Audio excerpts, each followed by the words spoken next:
بسم اللہ الرحمن الرحیم۔ معزز سامعین کرام، السلام علیکم ورحمۃ اللہ وبرکاتہ۔ اللہ رب العالمین ماؤں کے پیٹوں میں انسان کی تصویر بناتا ہے۔ والذی یصورکم فی الارحام کیف یشاء۔ اللہ وہ صورتیں بناتا ہے، کسی کی صورت کیسی ہوتی ہے، کسی کی صورت کیسی ہوتی ہے، کسی کے ہاں بیٹے پیدا ہوتے ہیں اور کسی کے ہاں بیٹیاں پیدا ہوتی ہیں۔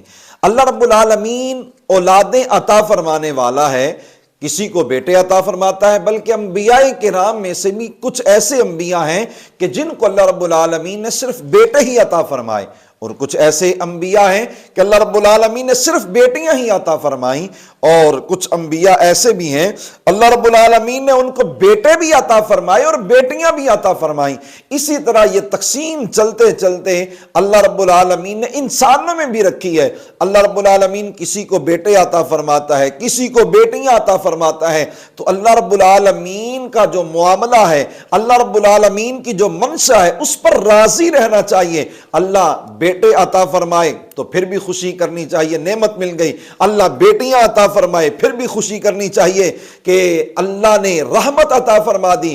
اب کسی کے گھر میں اگر بیٹی پیدا ہو جائے تو اسی وجہ سے طلاق دے دی جاتی ہے۔ ہاں تیرے گھر میں بیٹی کیوں پیدا ہوئی، طلاق دے دی۔ اب بیٹی کو دیکھنے تک نہیں جاتے کہ میری بیٹی پیدا ہوئی، ہاں میری بیٹی کیوں پیدا ہو گئی۔ یہ زمانہ جاہلیت کی باتیں ہیں۔ زمانہ جاہلیت میں لوگ بیٹیوں سے نفرت کیا کرتے تھے، زندہ درگور کر دیا کرتے تھے، صرف اس وجہ سے کہ کوئی کہے گا کہ جناب اس کی بیٹی جو ہے وہ میری بیوی ہے، میں اس کا داماد ہوں، یہ میرا سالہ ہے۔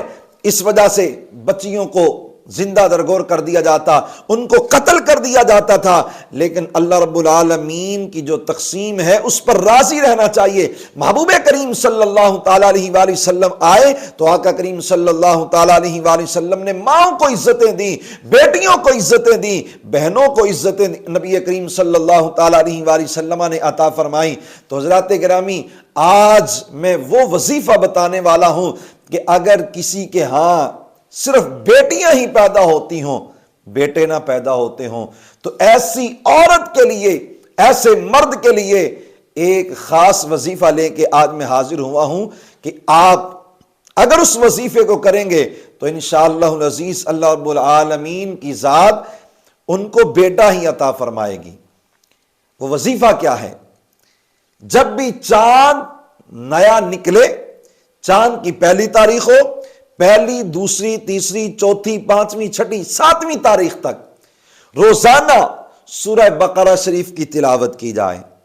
ویسے بھی سورہ بقرہ شریف جس گھر میں تلاوت کی جاتی ہے وہاں سے شیاطین دور ہو جاتے ہیں، وہاں سے پریشانیاں ختم ہو جاتی ہیں، مصیبتیں دور ہو جاتی ہیں۔ اللہ رب العالمین اس گھر پر اپنی رحمتوں کا نزول فرماتا ہے، اللہ اس گھر میں اپنی نعمتوں کا نزول فرماتا ہے، اپنے کرم کا نزول اللہ رب العالمین فرماتا ہے۔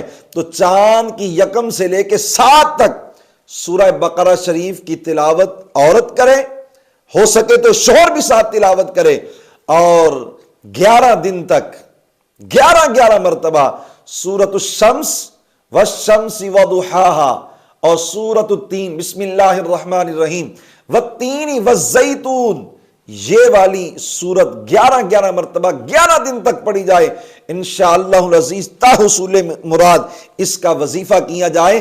اللہ رب العالمین ایسے افراد کو بیٹے جیسی نعمت سے مالا مال فرمائے گا۔